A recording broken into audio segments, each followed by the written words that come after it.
कांग्रेस ने गुजरात में 40 जिलाध्यक्षों की घोषणा कर दी है।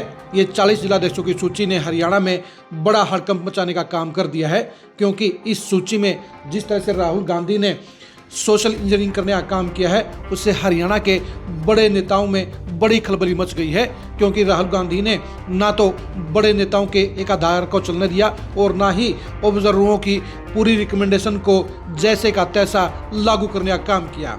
यानी राहुल गांधी ने ऑब्जर्वरों की रिपोर्ट के आधार पर वर्किंग करने के साथ साथ अपनी स्पेशल टीम के जरिए सामाजिक समीकरणों को बिठाते हुए ऐसी सूची बनाई, जिसके चलते पूरी गुजरात कांग्रेस में जहां खलबली मच गई है, वहां हरियाणा में भी चल रही जिलाध्यक्षों की प्रक्रिया में बड़ा धमाका होने की उम्मीद पैदा हो गई है। नमस्कार, मैं हूं कुलदीप शौर्यान।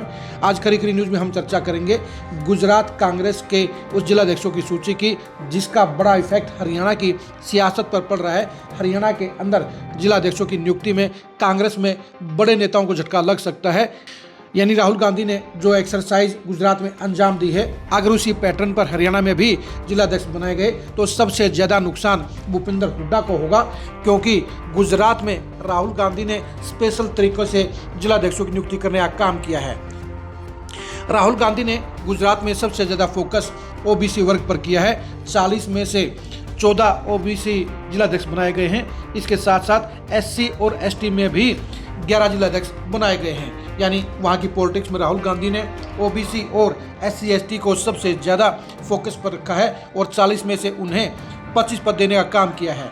सामान्य वर्ग को 15 जिलाध्यक्ष की नियुक्ति दी गई है। यानी राहुल गांधी ने जनरल कैटेगरी के बजाय ओबीसी और एससी एसटी पर ही फोकस करने का काम किया है। और सबसे बड़ी बात यह है कि उन्होंने गुजरात कांग्रेस के सबसे बड़े नेता शक्ति सिंह गोहिल को बड़ा झटका दिया है। उनके खुद के जिले में विरोधी नेता को जिलाध्यक्ष बनाने का काम राहुल गांधी ने अंजाम दिया है। अगर ऐसा ही हुआ तो हरियाणा में भी भूपिंदर हुड्डा के लिए बड़ी समस्या पैदा हो सकती है। उनके खुद के जिलों में भी विरोधी नेता जिलाध्यक्ष बन सकते हैं। इसके साथ साथ दूसरे नेताओं के लिए भी अपने समर्थकों को जिलाध्यक्ष बनाना आसान नहीं होगा, क्योंकि जो नेता ऑब्जर्वरों के साथ सेटिंग करके अपने आदमियों को जिलाध्यक्ष बनाने की रणनीति पर काम कर रहे हैं, उनको इस बात की जानकारी होनी चाहिए कि गुजरात में ऑब्जर्वरों की सिफारिशों के विपरीत 60% अपॉइंटमेंट की गई हैं।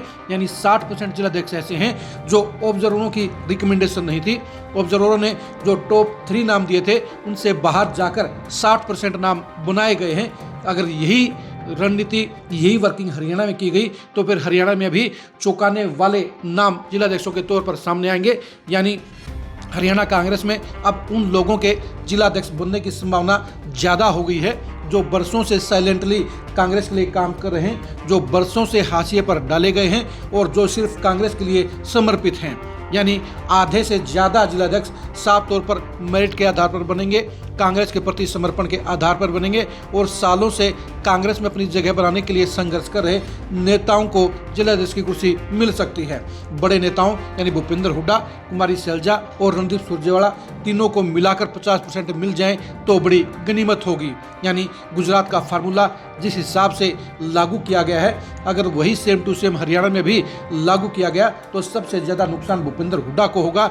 इसके अलावा कुमारी सैलजा और रणदीप सुरजेवाला को भी उस तरह की हिस्सेदारी जिलाध्यक्षों में नहीं मिलेगी जो ऑब्जर्वरों की सूची में मिली थी। यानी राहुल गांधी ना तो बड़े नेताओं की पसंद के हिसाब से हरियाणा में जिलाध्यक्ष बनाएंगे और ना ही ऑब्जर्वरों की सूची को ज्यों का तो लागू करने का काम करेंगे।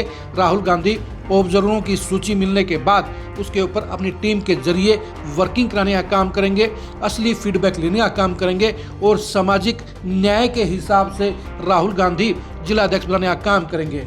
आपको इस बात का ध्यान रखना चाहिए कि राहुल गांधी पिछले 1 साल से सामाजिक न्याय की सबसे ज़्यादा बात कर रहे हैं। वो बीसी वर्गों की, एससी वर्गों की और एसटी वर्गों की ज़्यादा भागीदारी की बात कर रहे हैं। वो महिलाओं को भी ज़्यादा भागीदारी की बात कर रहे हैं। ऐसे में राहुल गांधी हरियाणा में भी बड़े नेताओं की बजाय अपने हिसाब से नेताओं की सिलेक्शन करके जिलाध्यक्षों की सूची बनाने का काम अंजाम दे सकते हैं, क्योंकि गुजरात में 50% से ज़्यादा वो लोग जिलाध्यक्ष बने हैं जिनकी उम्मीद किसी को नहीं थी। और यही पैटर्न अगर हरियाणा में रहा तो सबसे बड़ा झटका भूपिंदर हुड्डा को लगेगा। और बाकी नेताओं को भी अपने मन में ठंडक रखनी चाहिए, क्योंकि उनके भी ज़्यादा समर्थक जिलाध्यक्ष नहीं बनने वाले हैं। कांग्रेस के प्रति समर्पण रखने वाले, वर्षों से कांग्रेस के लिए समर्पित भाव से मेहनत कर रहे नेताओं की लॉटरी लग सकती है, लेकिन इनकी संख्या भी महज 50% ही रह सकती है। 50% ऐसे जिलाध्यक्ष होंगे जिनकी नियुक्ति ऑब्जर्वरों की मेरिट के हिसाब से होगी। ये बात साफ तौर पर तय है कि बड़े नेताओं की सिफारिश और प्रेशर के हिसाब से एक भी जिलाध्यक्ष नहीं बनाया जाएगा। यानी राहुल गांधी अपने मेथड के हिसाब से, अपनी प्लानिंग के हिसाब से ही हरियाणा में संगठन खड़ा करेंगे और उसके हिसाब से ही हरियाणा में जिलाध्यक्षों की सूची आएगी। आप कांग्रेस की सूची का हरियाणा पर कितना इफेक्ट मानते हैं, कमेंट करके जरूर बताइए। क्या गुजरात की तरह हरियाणा में भी राहुल गांधी अलग तरह की जिलाध्यक्षों की सूची जारी करेंगे? इसकी संभावना कितने % है, इसके बारे में भी कमेंट करके जरूर बताइए।